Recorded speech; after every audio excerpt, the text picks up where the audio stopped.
Let's take a look at the last progression in our backstroke left side very popped series.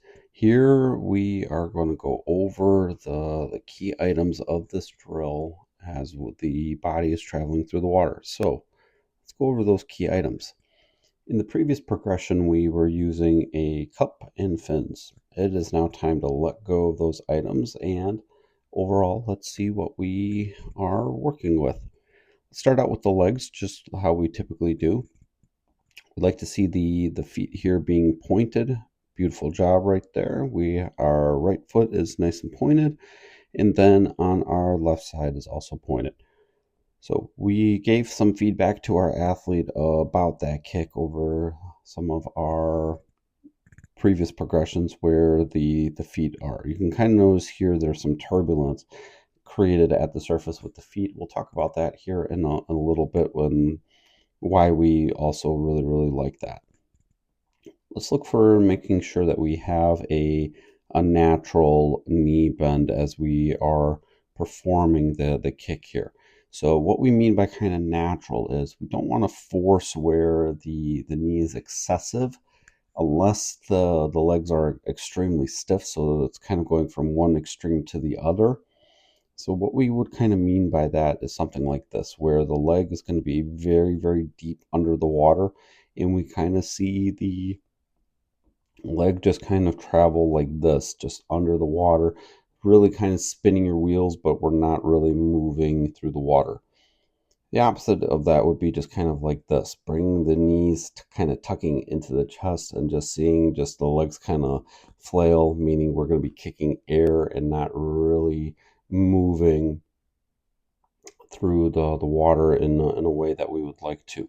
So what we want to make sure is that we just see a lot of turbulence here at the surface. We like to kind of call this whitewater thunder kick or boiling water for our athletes. Essentially, it all means kind of the same thing as we are traveling through. We like the body traveling through the water like this. When our athletes are kicking, what we kind of want to think about is as that leg here is kind of going down, it is going down under the body a little bit.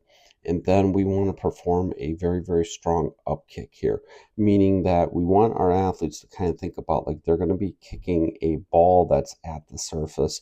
And that's got to be a very strong, forceful movement here. So that way we can travel through the water very explosively with the kick.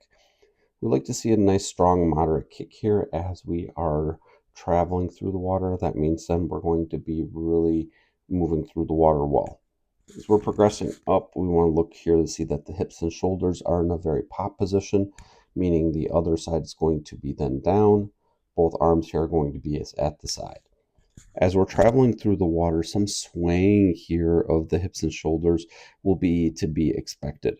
Our athletes should really make sure that we're tight through that conduit area as we're traveling through, and we may end up being in a very, or not a very pop, but a pop position, and that'll be all right. And that's ultimately kind of a little bit more natural, but we really like this drill for the developmental athletes so that they can kind of feel a range when they're traveling through the water and they're not going to necessarily be so flat. The head here stays nice and steady. As we kind of go through here, the head is about halfway under the water, which is really good. Chin can be tucked in just a little bit here as we're moving through the water, but overall, this is a really nice solid work here by our athlete. And you can kind of see just that turbulence, kind of what we talk about a little bit. And again, that'll be okay as we're moving through. We just don't want anything to be too excessive as we're going through the water here. Taking a look at the underwater view here, the kicked legs and toes here are nice and pointed. So remember, we talked about getting that natural knee bend so that the foot is coming a little bit under the body, so then we can really force, there we go, getting those feet really up at the surface to have a very strong kick. And then we've got a lot of turbulence here, meaning we can't see what's going on. On our return view here, we're going to look just for those Same strong items. Nice strong kick here as we're moving through the water. We've got that left side here and up and popped, meaning the opposite side again is going to be down. The head here is staying in a great steady position as we're moving through the water. And again, just some swaying here. We got a little bit flatter on our way back here.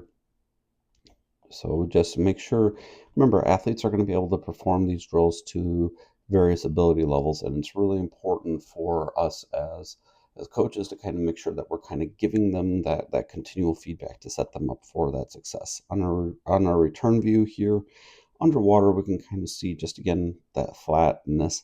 This would be what we would kind of consider just popped, where that shoulder is just peeking out of the water. We see those feet coming here just a little bit under the body, which is perfect. So then we have that strong up kick as we're moving through. And then again, the head here is just again staying nice and steady as we're moving through. So overall here, our athletes doing a really, really great job. If you found some value out of this, be sure to drop a like and subscribe.